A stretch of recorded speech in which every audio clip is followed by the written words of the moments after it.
ustedes saben que la clase para ustedes se acaba a las 11 de la mañana. Entonces, iniciamos, vamos a las diapositivas que vamos a trabajar el tema del día de hoy. Si quieren van tomando apuntes. Este tema es corto, es sencillo, este tema es teórico y tiene que ver con el tema del magnetismo.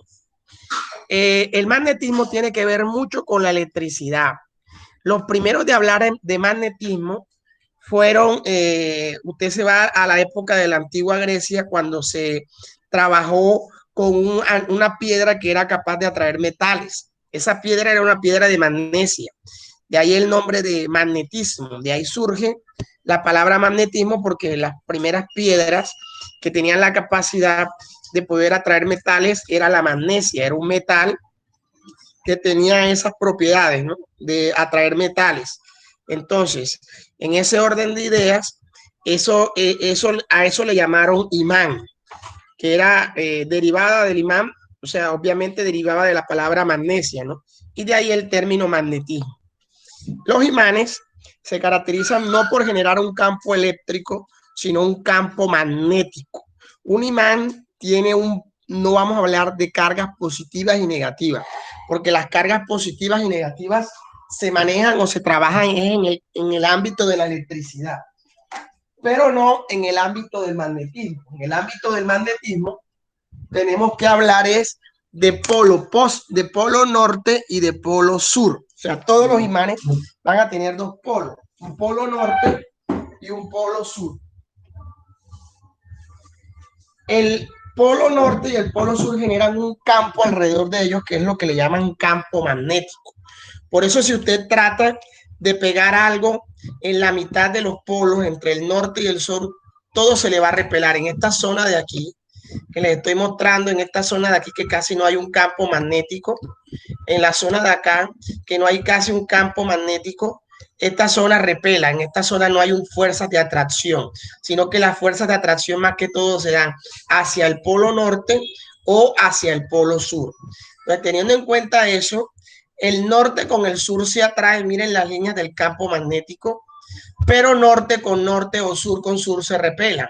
¿Por qué? Porque no pueden atraerse, tienen que ser polos contrarios. Ahora, una pregunta que siempre tiran en la prueba a saber es que qué pasaría si yo a este imán lo parto por la mitad. Entonces, ¿qué pasaría? ¿Quedaría solamente un imán de polo sur o un imán de polo norte? No. Si yo parto un imán en pedazos más pequeños, ese imán se convertiría en un nuevo imán. Es decir, un nuevo imán que tendría un polo norte y también tendría un polo sur de manera independiente. Eso quiero que lo tengan bien claro. O sea, que no se va a formar un imán con polo norte o un imán solo con polo sur, no, sino que se convertiría en un nuevo imán. Teniendo en cuenta eso, de lo que es los imanes, vamos a hablar del gran imán que nosotros conocemos, y el gran imán que nosotros conocemos se llama el planeta Tierra. El planeta Tierra es un gran imán. Gracias al magma, al campo, al gran contenido de magnesia que tiene el núcleo de la Tierra, se considera que el núcleo es un gran imán que genera un campo electromagnético alrededor de la Tierra. Ese campo electromagnético se ubica tanto en el polo norte como en el polo sur. Gracias a ese campo electromagnético que genera la Tierra, evita que el campo electromagnético generado por el Sol nos haga tanto daño. O sea, hace que el choque del campo electromagnético del Sol aleja ese campo electromagnético para que en el planeta Tierra no haga tanto daño. O sea, que es una protección que tiene nuestro planeta frente a los campos electromagnéticos que se puedan generar en el espacio, que obviamente puedan generar una interferencia en nuestro planeta. Gracias a ese campo electromagnético, muchachos, las aves pueden ubicarse, ¿no? Las aves migratorias que obviamente viajan en época de invierno del polo norte al polo sur buscando calorcito, obviamente ellas se ubican gracias a ese campo electromagnético. Ellas lo que tienen dentro de la cabeza es un gran imán, un imán pequeñito en la cabeza que les permite poder descifrar hacia dónde queda el polo norte y el polo sur. De hecho, si nosotros no nos perdemos, una de las formas de ubicar en qué posición nos encontramos es gracias a ese campo electromagnético. Podemos agarrar a lo que nosotros llamamos una brújula. La brújula no es más que un imán que permite identificar dónde queda el polo norte y el polo sur. Y en vista de eso, podemos ubicarnos si vamos dirigiéndonos hacia el norte o vamos dirigiéndonos hacia el sur. O sea, que él nos ubica la posición donde nosotros nos encontramos, gracias a esa brújula, ¿no? Ahora, hablando un poquito de lo que llamamos campo electromagnético o electromagnetismo, ya sí es la unión del fenómeno eléctrico con el fenómeno magnético. ¿Quiénes fueron los primeros científicos en hablar de esa unión? El joven, el señor Faraday. No sé si ustedes recordarán que Faraday era muy reconocido por aquel hombre que le cayó el rayo y comenzó a estudiar todo lo que tenía que ver con fenómenos eléctricos y magnéticos. Él se dio cuenta que cuando agarraba un imán y lo metía dentro de una bobina, en esa bobina, cuando hablamos de una bobina, ya les voy a decir que es una bobina. Cuando hablamos de una bobina, cuando nosotros metemos un imán, como lo logran observar allí, que ahí se mete un imán, mírenlo aquí se los estoy marcando, y el imán se mete en una bobina que es un cable enrollado, ¿no? Esa es una bobina. Si yo meto un imán dentro de ese cable enrollado, ¿qué me va a marcar? Ese cable va a marcar energía, electricidad, voltaje. ¿Qué quiere decir? Que el imán está generando electricidad. O sea que hay una relación entre el campo eléctrico y el campo magnético. En pocas palabras, el campo magnético puede inferir o generar campo eléctrico. Eso decía Faraday, que el campo magnético induce al campo eléctrico. Eso estableció Faraday. Mientras que Christian Austin, que lo vamos a mencionar ahora, decía todo lo contrario. Repito, Faraday decía que el campo magnético puede inducir o afectar el campo eléctrico. O sea que un campo magnético puede producir electricidad, para que ustedes me entiendan. Eso es lo que decía Faraday. Mientras, miren el experimento de Faraday. El experimento de Faraday se muestra en este ejemplo. Miren que metieron un imán dentro de una bobina y al meter un imán dentro de una bobina, el aparato que permite marcar electricidad marcó electricidad. O sea, que estaba diciendo en pocas palabras que este imán estaba produciendo electricidad. O sea, que el campo magnético estaba influyendo sobre el campo eléctrico. Era lo que decía Faraday, ¿no? Mientras que Christian Austin lo que mencionaba era lo contrario. Él decía que la electricidad generaba un campo magnético. ¿Cómo experimentó? ¿Qué experimento hizo él para demostrar eso? Colocó un cable de corriente eléctrica recto que pasara por un imán. Obviamente ese imán era una brújula. Y nos damos cuenta que cuando pasaba la electricidad por ese cable, la brújula se volvía loca. ¿Qué quería decir eso? Que la electricidad estaba influyendo el campo magnético. Ojo, la electricidad influía el campo magnético.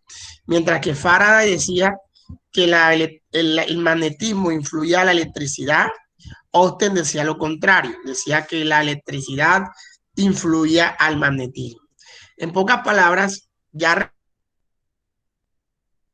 resumiendo, se llega a la conclusión de que puede ocurrir las dos cosas de manera simultánea, que la electricidad induce al magnetismo y el magnetismo induce a la electricidad. Gracias a esos descubrimientos aparecieron grandes aportes a la ciencia.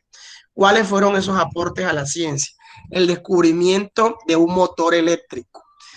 ¿Qué se hizo con el motor eléctrico? Hombre, se basó en la teoría de Austin y en la teoría de Faraday. En pocas palabras, ¿qué es lo que hicieron? Colocaron una gran bobina dentro del motor, que normalmente las bobinas son hechas de cobre, y dentro de la bobina colocaron un eje. Y alrededor de la bobina hay un gran imán. Ese imán, unido a la bobina, va a generar la unión entre la electricidad y el magnetismo. Es decir, producirá un campo electromagnético. ese campo electromagnético va a hacer que el eje que está pasando por el motor, pueda moverse. Como por ejemplo, un ejemplo de motor eléctrico, podemos encontrarlo en los vehículos. El motor del carro, usted se da cuenta que dentro del motor hay un eje, pero dentro de los motores eléctricos, en cualquier motor que usted tenga, debe tener por dentro una bobina, que es la que ustedes ven de color como amarillo, que es hecha de cobre, y esa envoltura de la bobina está cubierta de un gran imán. Y dentro de ese gran imán hay un eje, que es el que se va a mover.